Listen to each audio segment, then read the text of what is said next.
Tell me, why do you say you're a painter?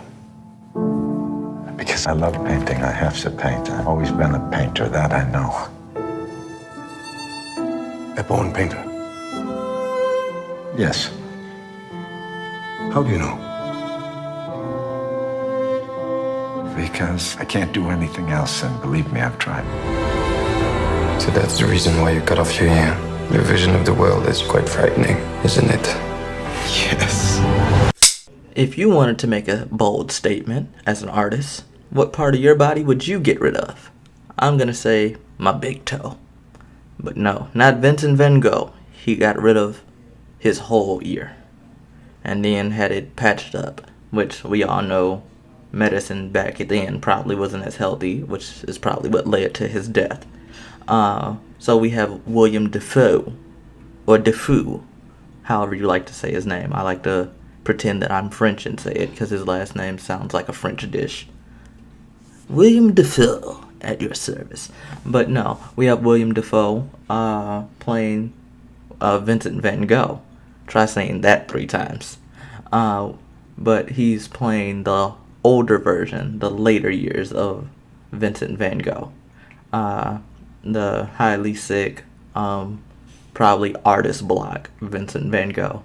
But this looks a little bit different from your typical art film that you would usually get from people. The artist succeeds and they get money. This is probably going to be a tragedy where obviously everybody knows Vincent van Gogh dies because he's not alive anymore.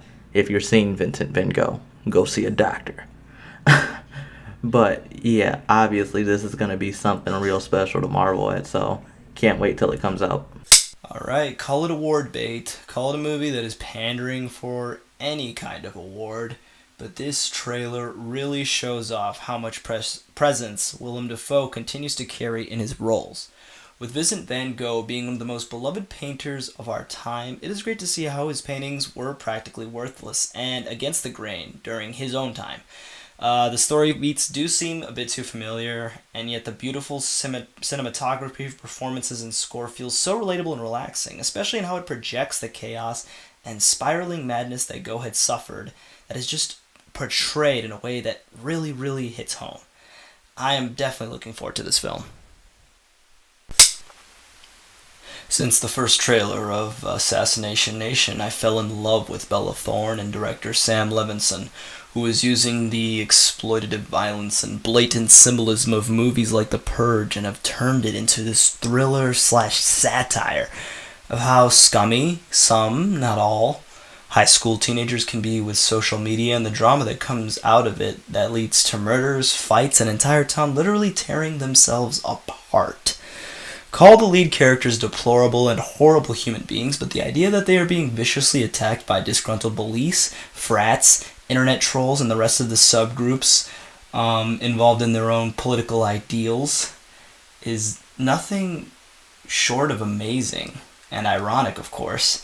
Sure, people can blast the film's Antifa paraphernalia found in the bandanas and baseball bats, which of course I am not a supporter of, and I will leave any kind of left-wing and right-wing people to fend for themselves. But it's clear that whatever statement or statements that this movie is trying to bring about on our society, everyone is a clear target. This and The Oath are looking to make a creative and mainstream media point the finger at both sides, which is better than the garbage we get shoved down our throats like Last Jedi or Paul Feig's Ghostbusters. So picture this. It's 2005, maybe 2006, roughly in the middle of 7 and 8. And you drop your razor on the floor. Maybe it's green, red, blue if you were that kind of kid, gold if your parents were filthy rich, I guess, but whatever. And you drop your phone, and your friend notices that they're not in your Fave 5. Yeah, that was a big issue back in the day. But fast forward a couple of years. Not even a couple, almost 2 or 3 decades, 2018.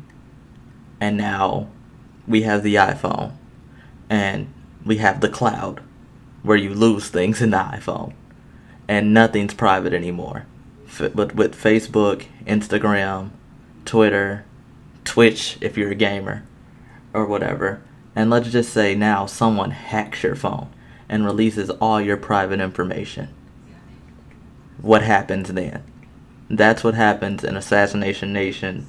All these girls are very upset because their information is getting leaked, and they're in high school nonetheless. So if you're a freshman, be ready to not have any friends for the next 3 years. And if you're a senior, get ready for old men to start looking at you dirty when you're out of high school, because you're considered, well, old man prey, because you took so many nudes and sent them to people. So it's kind of what old men are into. But Assassination Nation, it's going to be something to marvel at. Comes out in the next 2 or 3 weeks. So be ready to go see it in theaters. So before watching the actual trailer for Instant Family, I actually watched the featurette that had the whole cast and crew interact and speak with a few families that have adopted children. The sweetness and genuine emotions were there, and the trailer just shows how Hollywood just wants money.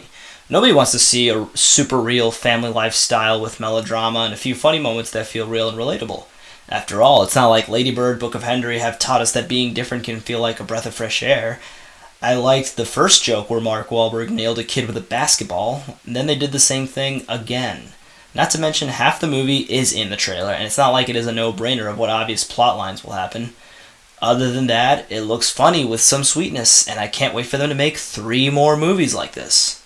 You're in a relationship, or you're married, or you're in a domestic partnership, or a civil union, whatever that is, and you and your significant other want to have a baby. But your dude ranch is blind, and whenever you do it to her, it misses her egg. Blind dude ranch is what I like to call it. But let's just say your next option is to outsource a kid, aka the adoption agency. Yeah, those kids that are already messed up because their parents were heroin addicts, drug addicts, and go-go dancers. But let's just put it out there. Everybody thinks that if they were in a foster home, they would want to be adopted by someone famous. Yeah, me too. I would love to be adopted by someone famous, but not Mark Wahlberg. This guy beats Asians. He has an imaginary teddy bear for a friend, and he has a terrible Boston accent. The last thing you want is that guy to show up to your parent-teacher conference asking what happened to your daughter. God, no. But that's what happens in Instant Parent. Or no, Instant Family, I'm sorry. Mark Wahlberg, this leading actress, I don't know her name, forgive me. They adopt a family, and they start a family. And Mark Wahlberg seems to be an abusive parent where he likes to hit this kid with the ball a lot. But it's not on purpose. It's all in good fun. And it's a feel-good family film. And to be honest with you, I just can't wait till it comes out, because I'm actually glad that Mark Wahlberg finds a niche that he's good at, because action films just aren't his forte. He talks too fast and he messes up lines. But in this one, I think he's going to do just fine. So, go see it when it comes out in theaters. Or wait till it comes out on DVD. Your choice.